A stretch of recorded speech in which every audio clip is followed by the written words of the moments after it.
Hello दोस्तों, सरकारी exam point में आपका एक बार से फिर से स्वागत है। देखिए दोस्तों, हम रोज की तरह कंटिन्यू क्लास करते हुए आज वापस एक बार से प्रीवियस ईयर्स के जो क्वेश्चंस हैं उनको सोल्व करते हुए आगे बढ़ रहे हैं। आगे देखिए, अपन बात करते हैं, वापस पहले क्वेश्चन की तरफ चलते हैं। देखिए दोस्तों, पहला क्वेश्चन है, निम्न में से किस राज्य में दिन व रात, ध्यान रखना दोस्तों, क्या बात कर रहा है,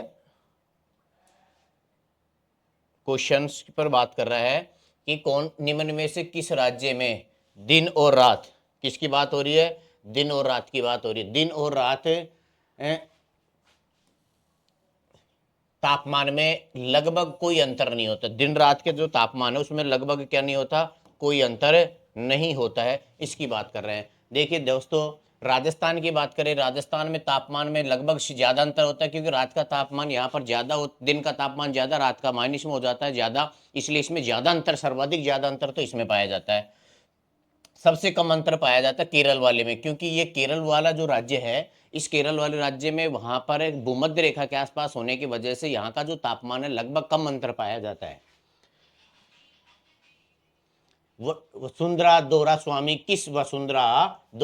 किस नृत्य शैली से वर्ष 2019 में संगीत नाट्य अकादमी पुरस्कार से इसे सम्मानित किया गया था? क्या किया गया था? सम्मानित किया गया था या मिला था? तो ये किस नाट्यम से थी? ये भरतनाट्यम से थी दोस्तों। किस से थी? भरतनाट्यम से। नर्तक पदना सुब्रमण्यम, अलरमेल, वल्ली, यामिनी कृष्णमूर्ति और अनीता रत्नम कम किस के महान प्रतिपादक थे? ये किससे थे? ये थे भरतनाट्यम से प्रतिपादक थे। किसके थे? भरतनाट्यम के प्रतिपादक थे।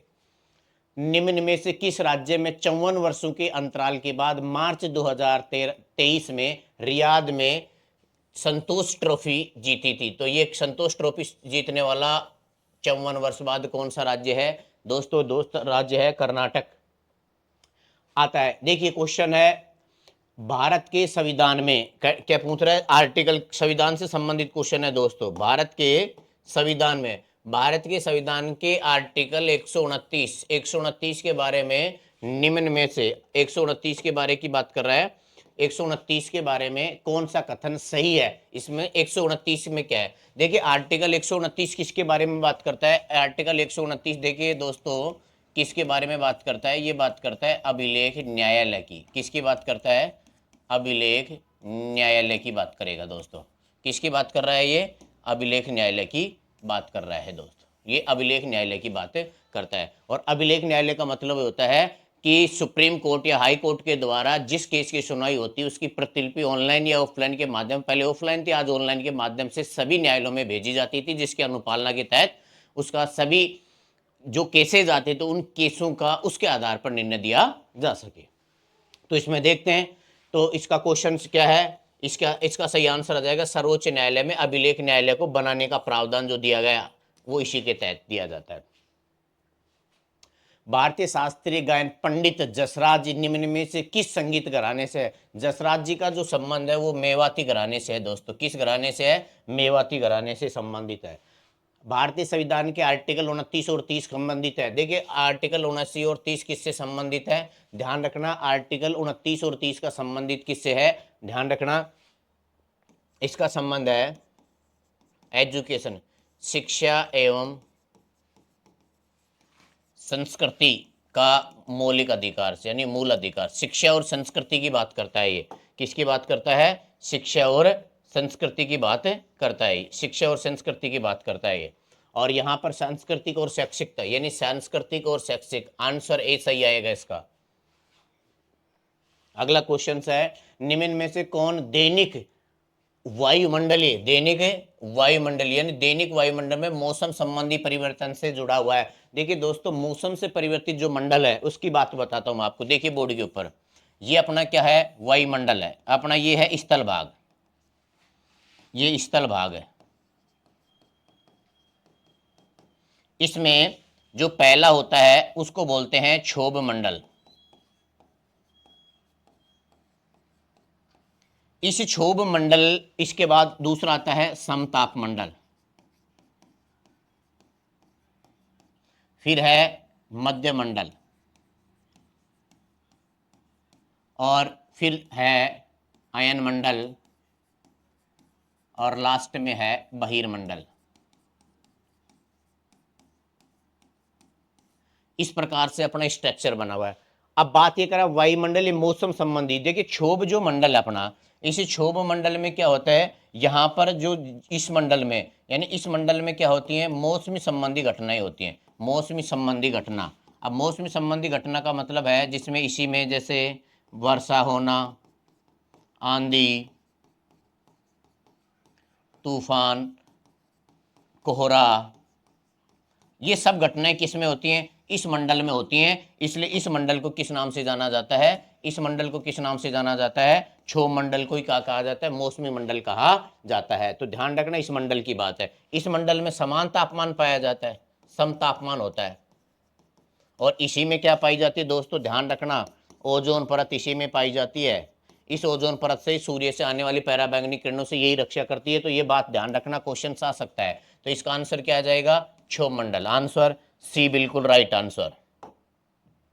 अगला क्वेश्चन है, भारत की जनगणना 2021 के अनुसार निम्न में से किस राज्य की साक्षरता दर सबसे कम है। अब ये जो 4 राज्य दिए गए, वैसे तो अपनी साक्षरता देखे तो सबसे कम साक्षरता वाला राज्य तो कौन सा है, सबसे कम साक्षरता वाला राज्य तो 11 के अनुसार बिहार है। परंतु इसमें बिहार ऑप्शन में नहीं है। इसमें सबसे ज्यादा साक्षरता कहाँ की है, केरल की है, फिर उसके बाद में मिजोरम की है, त्रिपुरा की है, और इससे कम किसकी है, गोवा की है।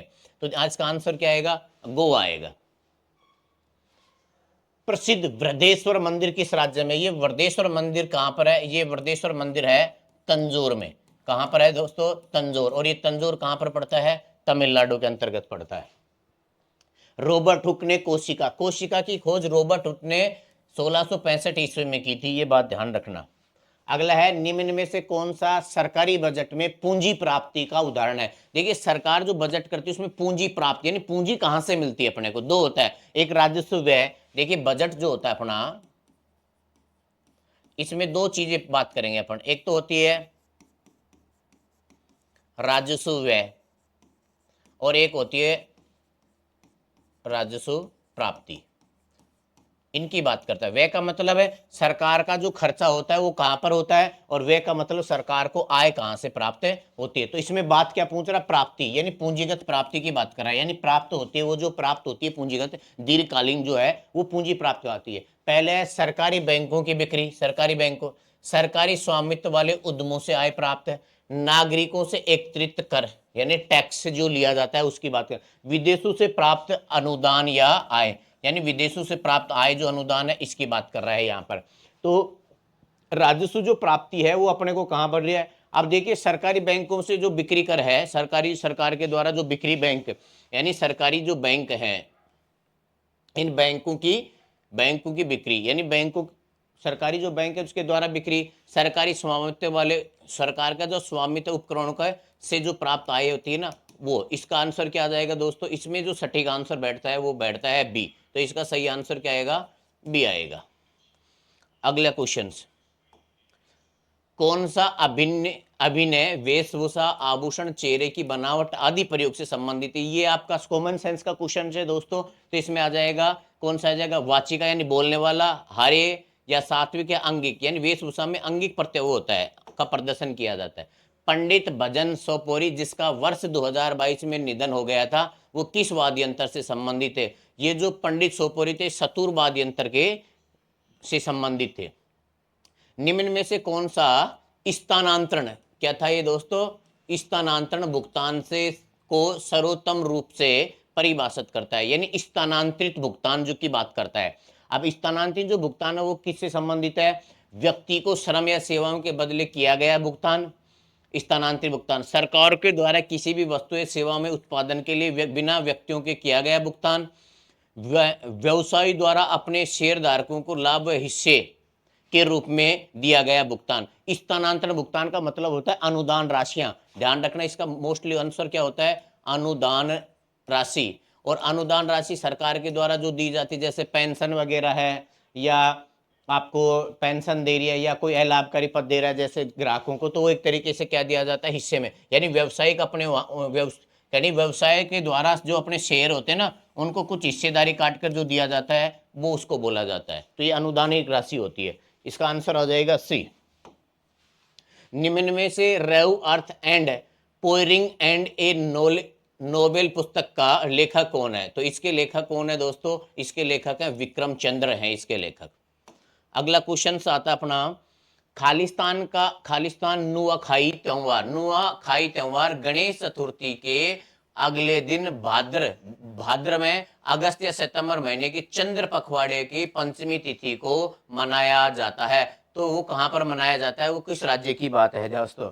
तो ये कहां पर मनाया जाता है? चंद्र पखवाड़े के बाद में ये जो नृत्य ये कहां पर मनाया जाता है? तो ये है किस राज्य में? ओडिशा राज्य में। किस राज्य में मनाया जाता है? ओडिशा में। आईसीसी 2023 एक दिवसीय क्रिकेट विश्व कप मेजबानी किस देश के द्वारा की थी? ये आप सबको पता है कि 2023 का जो आईसीसी जो वर्ल्ड कप है, इंटरनेशनल क्रिकेट एसोसिएशन जो है, ये अब की बार कहां पर आयोजित किया गया? ये भारत में आयोजित किया गया है। और जो फाइनल जो मैच हुआ था दोस्तों, वो फाइनल मैच किसने जीता था? भारत और ऑस्ट्रेलिया के मध्य हुआ था, जिसमें ऑस्ट्रेलिया ने इस मैच को विजेता रही, ऑस्ट्रेलिया विजेता रही। और ये अंतिम जो मैच हुआ था ये कहां पर हुआ था? ये हुआ था गुजरात के अहमदाबाद मैदान में। अहमदाबाद के मैदान में अंतिम जो अपना सबसे बड़ा मैदान है। निम्न में से सचिन तेंदुलकर की आत्मकथा है। सचिन तेंदुलकर ने लिखा था प्लेइंग इट माई वे के नाम से पुस्तक लिखी थी। अप्रैल 2023 में तमिलनाडु में निम्नलिखित में से किस पर प्रतिबंध लगाने का विधेयक पारित? किस पर प्रतिबंध? ऑनलाइन उन्होंने क्या किया था, जो ऑनलाइन जो जुआ खेलते हैं वो ठगी वाला, उसके ऊपर बिल्कुल प्रतिबंध लगाने की बात की थी। तो इसका आंसर आ जाएगा ऑनलाइन जुआ।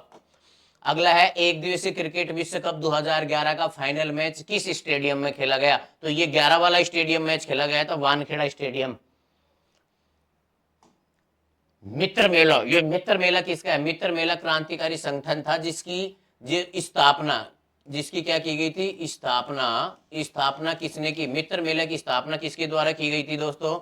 मित्र मेले की स्थापना की गई थी वीर विनायक सावरकर के द्वारा की गई थी। मित्र मेला 1904 में, जिसको फिर किस में बदल दिया गया था? इसको अभिनव भारत के रूप में इसको बदल दिया गया था। गतिज स्नायनता की गौशियन इकाई कौन सी होती है? तो ये इकाई कौन सी होती है दोस्तों? जूल। आंसर सेकंड सही। बंगाल के निम्नलिखित स्वतंत्रता सेनानी वकीलों में से किसे देशबंधु के नाम से जाना जाता? देशबंधु के नाम से दो ही थे, चित्तरंजन दास देशबंधु के नाम से जाने जाते थे। तो इसका सही आंसर क्या हो जाएगा? चित्तरंजन दास। क्लियर आंसर ए।